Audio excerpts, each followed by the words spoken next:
तो hello guys.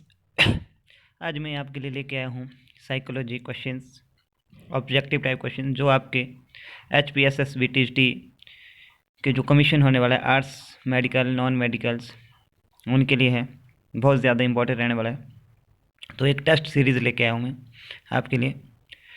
तो आइए डिस्कस करते हैं ये टेस्ट सीरीज़।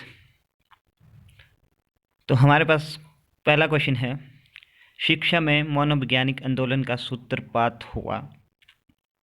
तो ये सूत्रपात हुआ था, इसका आंसर होगा रूसो की प्रकृतिवादी विचारधारा से, ऑप्शन 2। दूसरा क्वेश्चन है, आप प्राथमिक विद्यालय में अकेले अध्यापक हैं, आप कक्षाओं को पढ़ाने के लिए किस विधि का प्रयोग करेंगे? तो इसका आंसर होगा अभिक्रमित अनुदेशन विधि, जो कि ऑप्शन 1 है। तीसरा क्वेश्चन है, मनोविज्ञान के इतिहास में सबसे पहली पाठ्यपुस्तक किसने लिखी थी? तो इसका आंसर होगा विलियम जेम्स। चौथा प्रश्न है हमारे पास, एक बच्चे की वृद्धि और विकास के अध्ययन की सर्वाधिक अच्छी विधि कौन सी है? तो इसका आंसर होगा हमारे पास विकास विधि। पांचवा क्वेश्चन है, किशोरावस्था में किशोर किशोरियां अध्ययन के साथ साथ टीवी देखना, रेडियो व ग्रामोफोन सुनना पसंद करते हैं, यह विचार है? तो ये विचार थे गैसल के। सही आंसर होगा ऑप्शन 4 गैसल। छठवां क्वेश्चन है, एक बालक मिट्टी, लकड़ी, कागज आदि के द्वारा तरह तरह की वस्तुएं बनाता है, यह बालक किसकी प्रगति की ओर इंगित करता है? तो इसका सही जवाब होगा ऑप्शन 3 रचनात्मकता की। सातवां प्रश्न है, मनोवैज्ञानिक ने लड़की के पितृ प्रेम भाव को क्या नाम दिया है? तो इसका सही जवाब होगा ऑप्शन 3 इलेक्ट्रा भावना ग्रंथि। आठवां प्रश्न है हमारे पास, एक राष्ट्र के विद्यालय उनके जीवन के अंग जिनका विशेष कार्य है उसकी आध्यात्मिक शक्ति दृढ़ बनाना, उसकी ऐतिहासिक निरंतरता को बनाए रखना, उसकी भूतकाल की सफलताओं को सुरक्षित रखना और उसके भविष्य की गारंटी करना, उक्त कथन है। तो ये कथन दिया था टीपी नन ने। तो इसका सही जवाब होगा ऑप्शन 1 टीपी नन। हमारे पास प्रश्न 9 है, भारत में विद्यालयों को ऐसा सौंदर्य प्रदान किया जाना चाहिए जहां छात्रों को प्रेरणादायक पर्यावरण उपलब्ध हो सके, यह कथन है? तो ये कथन था मुदालियर आयोग का। तो ऑप्शन 2 मुदालियर आयोग। प्रश्न 10वां है हमारे पास, शिक्षण से तात्पर्य उन क्रियाओं से है जिनकी संरचना और परिचालन विद्यार्थी के व्यवहार में परिवर्तन लाने के लिए किया जाता है, यह परिभाषा दी। तो इसका सही जवाब होगा क्लार्क ने कहा था। तो 11वां प्रश्न है हमारे पास, एक शिक्षक अपने शिक्षार्थियों की सदैव इस रूप से मदद करता है कि वह एक विषय क्षेत्र से प्राप्त ज्ञान को दूसरे विषय के क्षेत्रों के ज्ञान के साथ जुड़ सके, इससे वृद्धि होती है, वो है ज्ञान व सहसंबंध का अंतरण। तो सही जवाब होगा ऑप्शन 4 ज्ञान व सहसंबंध का अंतरण। 12वां क्वेश्चन है हमारे पास, जैसे सैनिक को हथियार चलाने का ज्ञान आवश्यक है उसी प्रकार एक शिक्षक को विभिन्न शिक्षण विधियों का ज्ञान आवश्यक है, यह कथन है? तो यह कथन दिया था हमारा SK कोचर ने। तो सही जवाब होगा ऑप्शन 2 SK कोचर। हमारे पास प्रश्न 13 है, वही शिक्षक सफल शिक्षण कर सकता है जो स्वयं अध्ययनशील रहता है, एक जलता हुआ दीपक ही दूसरे दीपक को जला सकता है, यह कथन है? तो ये कथन दिया था हमारे पास रविंद्रनाथ टैगोर ने। तो ऑप्शन 3 रविंद्रनाथ टैगोर। तो क्वेश्चन था हमारे पास, वही शिक्षक सफल शिक्षण कर सकता है जो स्वयं अध्ययनशील रहता है, एक जलता हुआ दीपक ही दूसरे दीपक को जला सकता है। तो ये कथन दिया था हमारे पास रविंद्रनाथ टैगोर ने। प्रश्न 14 है हमारे पास, एक अच्छे अधिगमकर्ता की प्रमुख विशेषता निम्न में से कौन सी है? तो इसका सही जवाब होगा इच्छा शक्ति। जो एक अच्छा अधिगम करता है उसमें सबसे ज़्यादा क्या होनी चाहिए? इच्छा शक्ति होनी चाहिए। प्रश्न 15 है हमारे पास, अर्नेस्ट जोन्स ने व्यक्ति के विकास की कितनी सीढ़ियाँ बताई है? तो अर्नेस्ट जोन्स ने व्यक्ति के विकास की 4 सीढ़ियाँ बताई थी। तो ऑप्शन ए 4। फिर आगे है प्रश्न, पहला प्रश्न फिर से अलग टॉपिक पे है। तो ब्रेल लिपि से किसको पढ़ाया जाना चाहिए? तो ऑप्शन ए बहरे, ऑप्शन बी अंधे, सी गूंगे, विकलांग। तो हमें पता है कि ब्रेल लिपि किसके लिए होती है? अंधे के लिए। तो ऑप्शन बी करेक्ट आंसर होगा अंधे के लिए।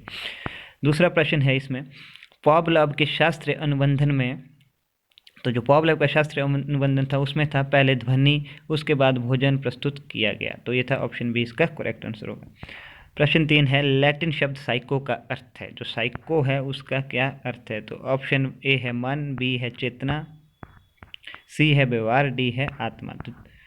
तो लैटिन शब्द साइको का अर्थ होता है आत्मा। तो साइकोलॉजी क्या होती है? आत्मा का ज्ञान होती है, तो उसमें साइको का अर्थ होता है आत्मा।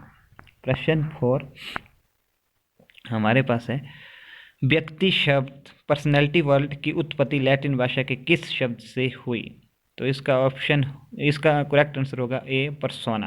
पर्सोना शब्द से जो है पर्सनैलिटी वर्ड की उत्पत्ति हुई, जो कि एक लैटिन वर्ड है। प्रश्न 5वां है हमारे पास एक बालक संगीत की अद्वितीय प्रतिभा का धनी है, उसके लिए निम्न में से कौन सी श्रेणी सर्वश्रेष्ठ है? तो उसका सही आंसर होगा हमारे पास ऑप्शन डी विशिष्ट श्रेणी। प्रश्न नंबर 6 है निम्न में से किसका निश्चय केवल आनुवंशिकता के आधार पर होता है? तो आनुवंशिकता हेरिडिटी के आधार पर, जो सही आंसर होगा ऑप्शन बी लिंग। प्रश्न 7 है हमारे पास कोहलर ने अपने अधिगम संबंधी प्रयोग किए। तो ऑप्शन ए था चिंपैंजी पर, ऑप्शन बी था कुत्ते पर, ऑप्शन सी था बिल्ली पर, ऑप्शन डी था डी कबूतर पर। तो जो कोहलर ने अपने अधिगम संबंधी प्रयोग किए थे वो किए थे चिंपैंजी पर, तो ऑप्शन ए चिंपैंजी। प्रश्न नंबर 8वां है हमारे पास साइकिल चलाने वाला स्कूटर चलाना शीघ्र सीख जाता है, यह है। तो जो साइकिल चलाते हैं वो हमेशा क्या करते हैं? स्कूटर जल्दी सीख लेते हैं। तो इसका सही आंसर होता है, ये होता है धनात्मक स्थानांतरण। तो ये क्या होता है? धनात्मक स्थानांतरण। जो साइकिल चलाने की जो उसका टैलेंट है उसमें इसको यूज़ करता है स्कूटर चलाने में। प्रश्न 9 है साइकोलॉजी शब्द की उत्पत्ति किस भाषा से हुई? तो जैसे कि साइकोलॉगस शब्द का अर्थ होता है आत्मा का ज्ञान, तो वो क्या था? लैटिन शब्द था। उसी तरह से जो हमारा साइकोलॉजी शब्द है उसकी उत्पत्ति हुई है लैटिन लैंग्वेज से, तो इसका ऑप्शन होगा सी लैटिन। प्रश्न नंबर 10वां सीखने की अंतर्दृष्टि सिद्धांत इनसाइट थ्योरी ऑफ लर्निंग किसकी देन है? बहुत इंपॉर्टेंट है, तो ये है गेस्टाल्ट वादियों की देन। ठीक है, ऑप्शन बी होगा करेक्ट आंसर। 11वां प्रश्न है पर्सनैलिटी शब्द किस भाषा के मूल से लिया गया है? तो जो पर्सनैलिटी शब्द है वो भी किससे लिया गया है? लैटिन भाषा से, तो ऑप्शन डी लैटिन। 12वां क्वेश्चन था रेशा स्याही दबा परीक्षण व्यक्तित्व परीक्षण का कौन सा प्रकार है? तो ऑप्शन ए था व्यक्तिगत, ऑप्शन बी था प्रक्षेपी, सी था अप्रक्षेपी और डी था अर्धप्रक्षेपी। जो स्याही दबा रेशा प्रशिक्षण था वो था हमारे पास प्रक्षेपी प्रशिक्षण, ऑप्शन बी। अगला 13वां क्वेश्चन है थॉर्नडाइक का बुद्धि संबंधी सिद्धांत है। तो थॉर्नडाइक का जो बुद्धि संबंधी सिद्धांत है वो है हमारे पास बहुतत्व सिद्धांत, ऑप्शन सी बहुतत्व सिद्धांत। अगला क्वेश्चन है नेक्स्ट टॉपिक में किंडरगार्टन में। तो पहला प्रश्न है शिक्षण की किंडरगार्टन पद्धति आधारित है, तो वो थी हमारे पास खेल पद्धति से आधारित, तो ऑप्शन बी खेल पद्धति। दूसरा क्वेश्चन है आधुनिक शिक्षा प्रणाली का केंद्र बिंदु है, जो आधुनिक मॉडर्न एजुकेशन सिस्टम है उसका केंद्र बिंदु है बालक, तो ऑप्शन ए बालक स्टूडेंट। तो तीसरा प्रश्न है संवेग व्यक्ति की उत्तेजित दशा है, किसने कहा है? संवेग व्यक्ति की उत्तेजित दशा है किसने कहा है? तो ये कथन था वुडवर्थ का, तो option C Woodworth correct answer होगा। प्रश्न नंबर 4 है हमारे पास एक शिक्षक को कक्षा में कार्य करना चाहिए। ऑप्शन ए था प्रगतिशील भूमिका में, ऑप्शन बी था प्रभुत्ववादी भूमिका में, ऑप्शन सी था प्रजातांत्रिक भूमिका में, ऑप्शन डी था प्रभावशाली भूमिका में। तो इसका सही आंसर होगा ऑप्शन सी प्रजातांत्रिक भूमिका में।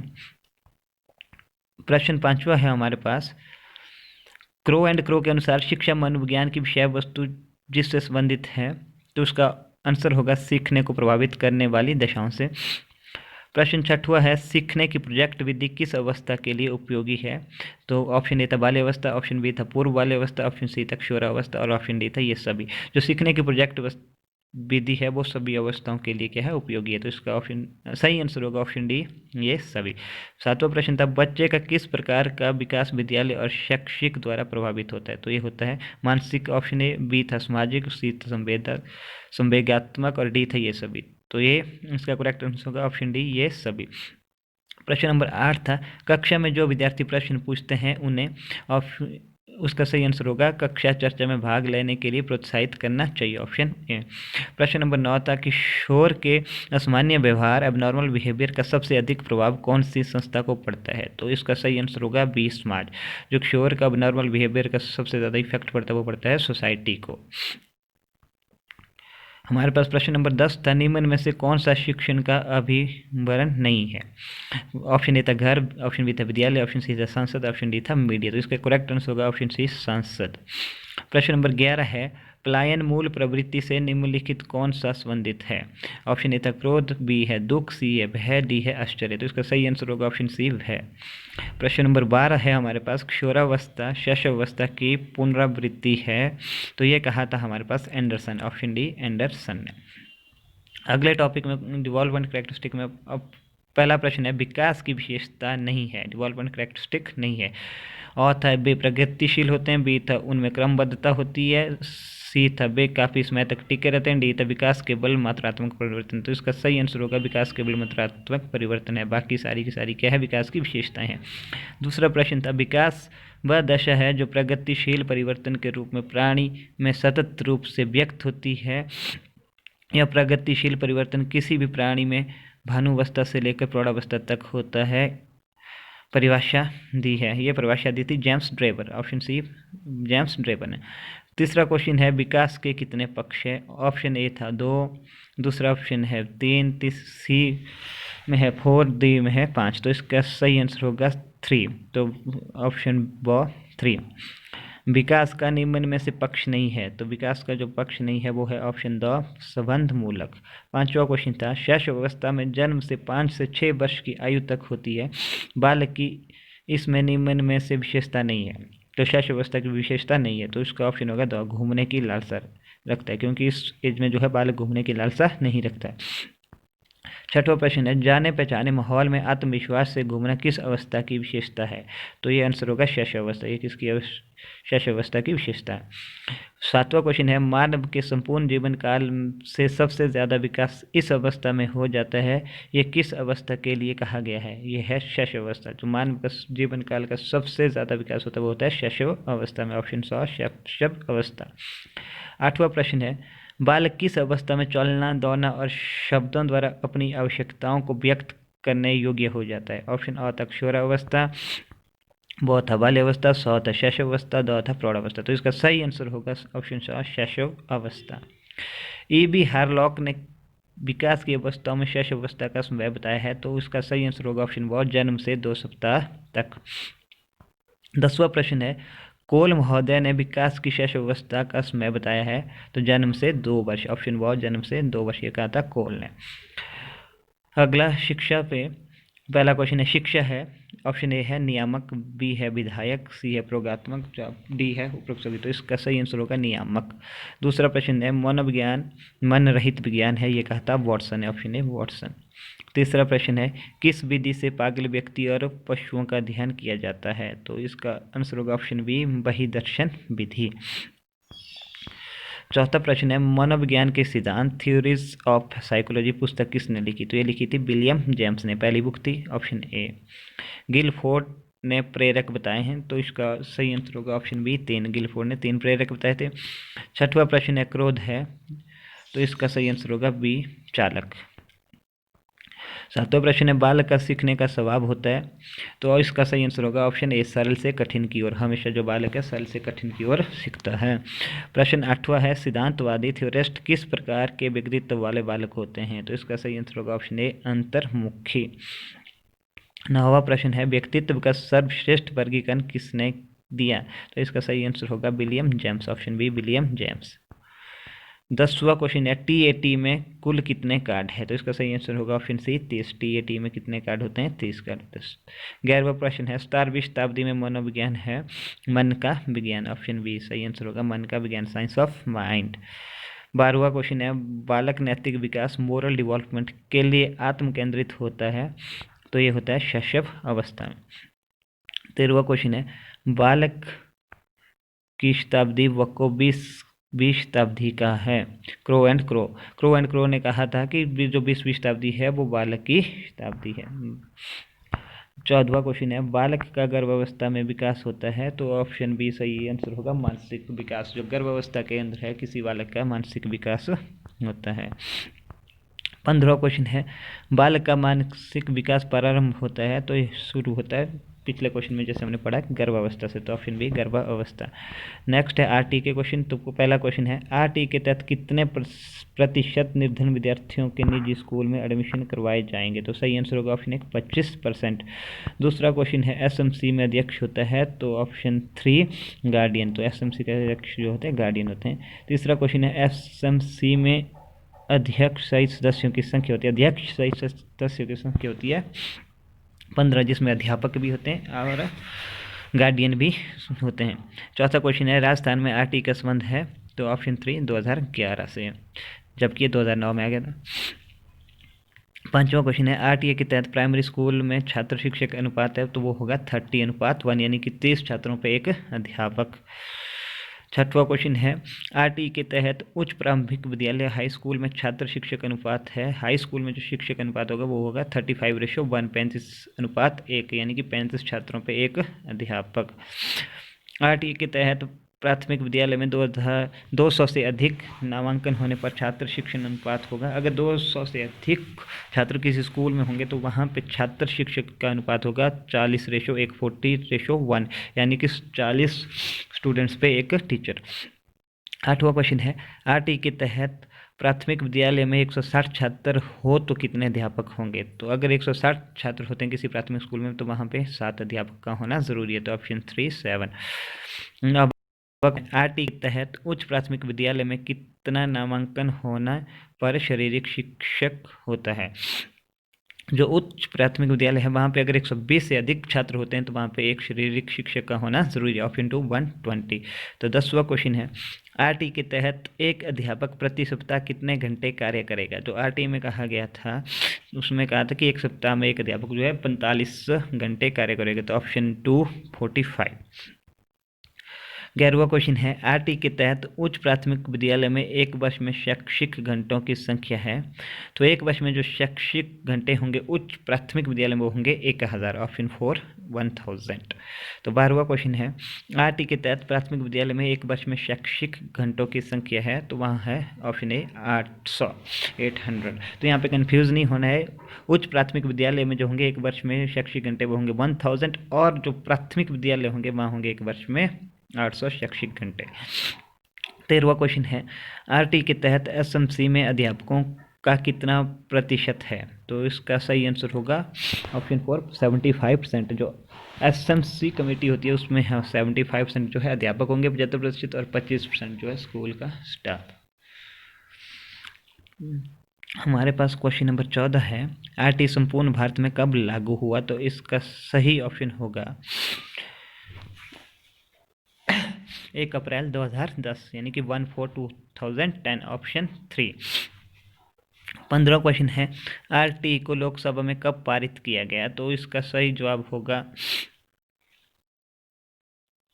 4 अगस्त 2009। तो ऑप्शन 2 4/8/2009।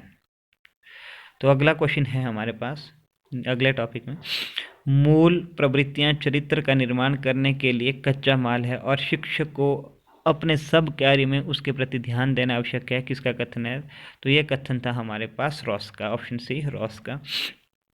दूसरा क्वेश्चन है रॉस के अनुसार जो व्यक्ति के गुण से वंचित है उसे शिक्षक नहीं बनना चाहिए। रिक्त स्थान में उपयुक्त विकल्प भरिए। तो हमने इस रिक्त स्थान में कोई गुण भरना है, तो इसका सही आंसर होगा ऑप्शन डी सहानुभूति। कि रॉस के अनुसार जो व्यक्ति सहानुभूति के गुण से वंचित है उसे शिक्षक नहीं बनना चाहिए। तो शिक्षक के अंदर सहानुभूति का होना क्या है? बहुत ज़्यादा ज़रूरी। तीसरा प्रश्न है वंशानुक्रम के किस नियम के अनुसार बालक के बीज कोष एक पीढ़ी से दूसरी पीढ़ी को इस प्रकार स्थानांतरित किए जाते हैं कि मानो एक बैंक से निकालकर दूसरे बैंक में रख दिया जाता है? तो इसका सही आंसर होगा ऑप्शन सी बीज कोष की निरंतरता का नियम। चौथा प्रश्न है हमारे पास निम्नलिखित में से कौन सा नियम वंशाक्रम का प्रचलित नियम नहीं है? तो इसका सही आंसर होगा डी सामाजिकता का नियम। पांचवा क्वेश्चन है किस प्रकार के खेलों में बालक विभिन्न वस्तुओं का निर्माण और ध्वंस करता है? तो इसका सही आंसर होगा ऑप्शन सी रचनात्मक खेल। छठवां प्रश्न है हमारे पास निम्नलिखित में से किस सिद्धांत का प्रतिपादन स्टैनली हॉल ने किया था? तो ऑप्शन ए अतिरिक्त शक्ति का सिद्धांत। हमारे पास सातवां क्वेश्चन है कैथराइसिस शब्द किस यूनानी दर्शन की पुस्तक से लिया गया है? तो इसका सही आंसर होगा बी, अरस्तु की। 8वां क्वेश्चन है, निम्न में से कौन सा व्यक्तित्व महत्व नहीं है? तो इसका सही आंसर होगा सहयोग, सामंजस्य, सहिष्णुता, नेतृत्व, आज्ञाकारिता, उत्तरदायित्व, निस्वार्थता आदि गुणों का विकास। 9वां, खेल व खेल प्रणाली के अंतर्गत कौन से खेल सबसे पहले प्रारंभ किए जाते हैं? तो इसका आंसर होगा ऑप्शन ए, स्वतंत्र ऐच्छिक खेल। प्रश्न नंबर 10, R.S. वुडवर्थ का कथन है कि वंशानुक्रम व वातावरण का संबंध खालिस्तान के समान न होकर खालिस्तान के समान अधिक है, अतः व्यक्ति इन दोनों तत्वों का गुणफल है, न कि योगफल। उपरोक्त रिक्त स्थान की पूर्ति के लिए सही विकल्प छांटिए। तो इसमें आएगा जोड़ और गुणा, यानी कि R.S. वुडवर्थ का कथन था कि वंशानुक्रम का वातावरण का संबंध जोड़ के समान न होकर गुणा के समान अधिक है, अतः व्यक्ति इन दोनों तत्वों का गुणफल है, न कि योगफल। तो इसका सही आंसर होगा ऑप्शन बी, जोड़ और गुणा। 11वां क्वेश्चन था, एक बालक केंद्रित कक्षा में बच्चे सामान्यतः सीखते हैं उपरोक्त दोनों रूप से। तो दोनों रूप कौन कौन से होंगे? ए, व्यक्तित्व रूप से भी और बी, सामूहिक रूप से भी। अगर आप एक बाल केंद्रित कक्षा पढ़ाते हैं तो वहाँ पे बच्चा जो है व्यक्तित्व रूप से भी सीखेगा, सामूहिक रूप से भी सीखेगा। तो इसका सही आंसर होगा ऑप्शन सी, उपरोक्त दोनों रूप से। 12वां क्वेश्चन है, एक शिक्षिका दो एक समान गिलासों को प्रदर्शित करती है जो जूस की समान मात्रा से भरे हुए हैं। वह उन्हें भिन्न गिलासों में खाली करती है, जिसमें से एक लंबा और दूसरा चौड़ा है। वह बच्चों को उस गिलास की पहचान करने को कहती है जिसमें ज़्यादा जूस है। बच्चे प्रत्युत्तर देते हैं कि लंबे गिलास में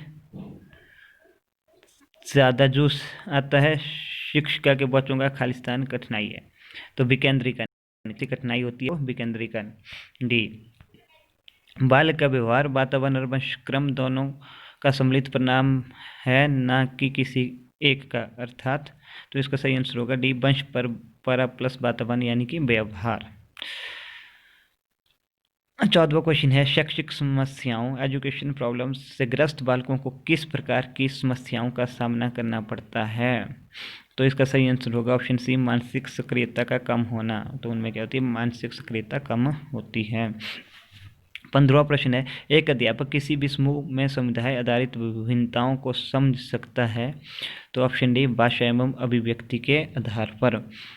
अगले टॉपिक में पहला क्वेश्चन है, बालक के व्यक्तित्व को प्रभावित करने वाला कारक है? तो उसके ऑप्शन हो डी, वंशानुक्रम तथा वातावरण, हेरिडिटी और इन्वायरमेंट का फर्क पड़ता है। दूसरा क्वेश्चन है, CAT व्यक्तित्व प्रशिक्षण की कौन सी विधि है? तो यह है हमारे पास प्रक्षेपी विधि, ऑप्शन बी। तीसरा क्वेश्चन है, ब्रेल लिपि से किसको पढ़ाया जाता है? तो इसका ऑप्शन होगा बी, अंधों को। चौथा क्वेश्चन है, रेशा स्याही धागा प्रशिक्षण व्यक्तित्व प्रशिक्षण का कौन सा प्रकार है? तो ये भी है प्रक्षेपी। 5वां क्वेश्चन है, पर्सनैलिटी शब्द की किस भाषा के मूल से लिया गया? तो इसका सही आंसर होगा लैटिन, डी ऑप्शन। 6वां क्वेश्चन है, व्यक्तित्व शब्द की उत्पत्ति लैटिन भाषा के किस शब्द से हुई है? तो इसका ऑप्शन ए, पर्सोना। 7वां क्वेश्चन है, अंतर्मुखी व्यक्तित्व की विशेषता है? तो इसमें ऑप्शन डी, इसमें सामाजिकता के गुण पाए जाते हैं। 8वां क्वेश्चन है, व्यक्तित्व मापन पर्सनैलिटी मेजरमेंट की वस्तुनिष्ठ विधियों में से कौन सी विधि नहीं मानी जाती है? तो ऑप्शन डी, अभिज्ञापक प्रश्नावली। 9वां क्वेश्चन है, निम्न में से किस मनोवैज्ञानिक का कथन है कि संपूर्ण व्यक्तियों को उसके व्यक्तित्व के आधार पर दो में से एक श्रेणी अंतर्मुखी अथवा बहुमुखी में रख सकते हैं? तो ये कहता है युंग ने, ऑप्शन बी।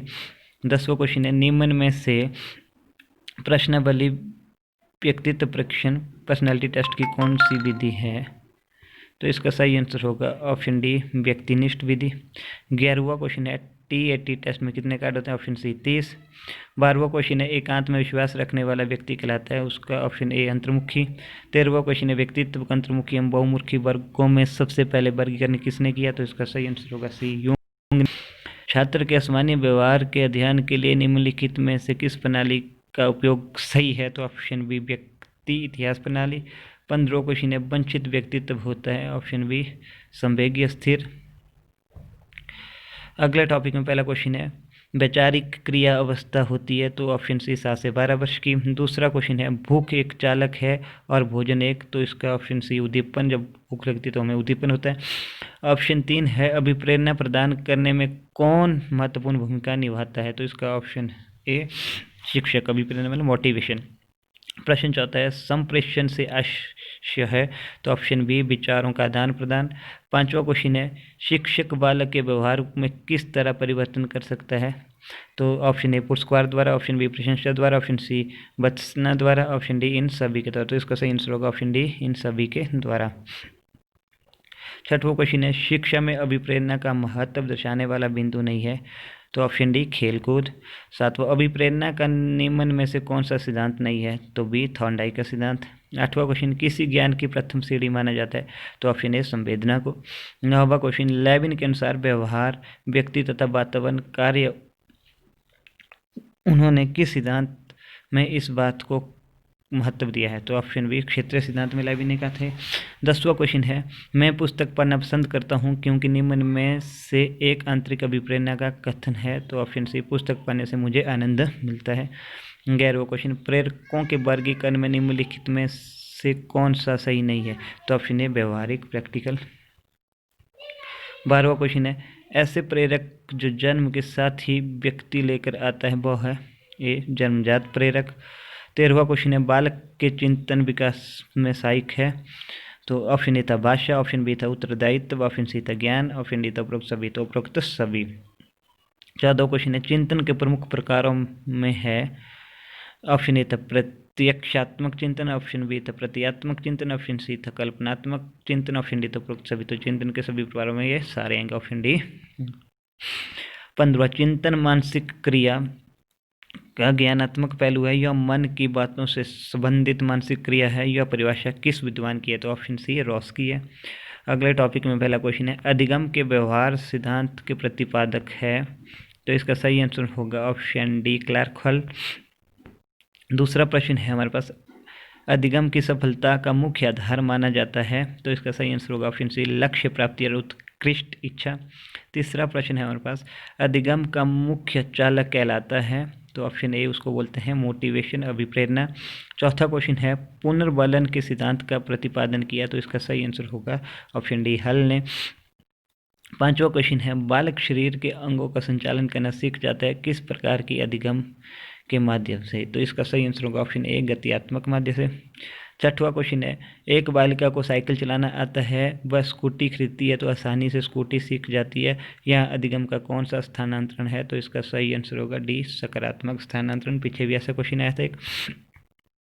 सातवां क्वेश्चन है अंतर्दृष्टि की पुष्टि करने के लिए कोहलर ने जिस चैंपियनशिप पर प्रयोग किया था उसका नाम था, तो ऑप्शन ए उसका नाम रखा था सुल्तान।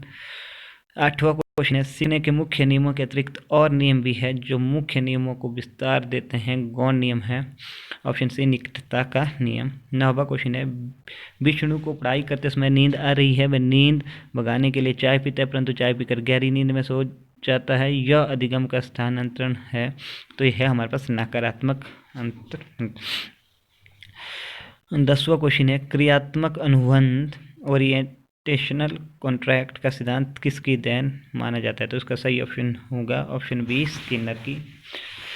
11वां क्वेश्चन है गेस्टाल्ट का अर्थ है, तो इसका अर्थ होता है समग्र रूप से, ऑप्शन डी समग्र रूप से। 12वां क्वेश्चन है सुरेश को अंग्रेजी भाषा बोलना सिखाया जाता है, वह अंग्रेजी तो अच्छी बोल लेता है परंतु वह हिंदी शुद्ध नहीं बोल पाता, अधिगम का स्थानांतरण है, तो इसका सही आंसर होगा ऑप्शन सी नकारात्मक।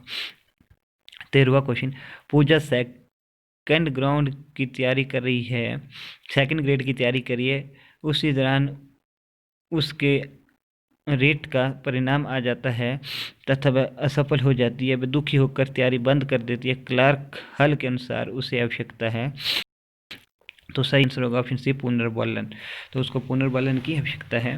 14वां क्वेश्चन है विवेकशील प्राणियों पर लागू नहीं होने वाला सिद्धांत है, वो है प्रयास और त्रुटि सिद्धांत, ऑप्शन ए। 15वां क्वेश्चन है एक विकलांग बालक डिसेबल चाइल्ड जो है अत्यधिक परिश्रम करके कक्षा में प्रथम आने का प्रयास करता है, इसे किस प्रतिरक्षक प्रणाली में रखेंगे, तो इसको रखेंगे ऑप्शन डी क्षतिपूर्ति।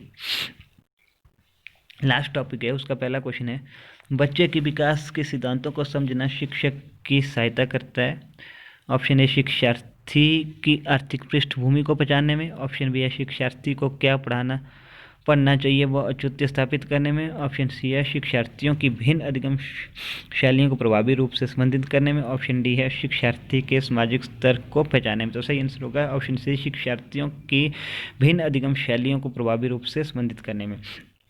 दूसरा प्रश्न है सबसे अधिक गहन और जटिल सामाजिकरण काल है। तो ऑप्शन ए किशोरावस्था। तीसरा क्वेश्चन है अवधारणा का विकास मुख्य रूप से खालिस्तान का हिस्सा, तो वो है बौद्धिक विकास का। Option A. चौथा क्वेश्चन है बच्चे के उचित विकास को सुनिश्चित करने के लिए उसका स्वस्थ शारीरिक विकास एक महत्वपूर्ण पूर्व आवश्यकता है, यह कथन है। तो ये क्वेश्चन ऑप्शन बी सही है, क्योंकि विकास क्रम में शारीरिक विकास सबसे पहले स्थान पर आता है।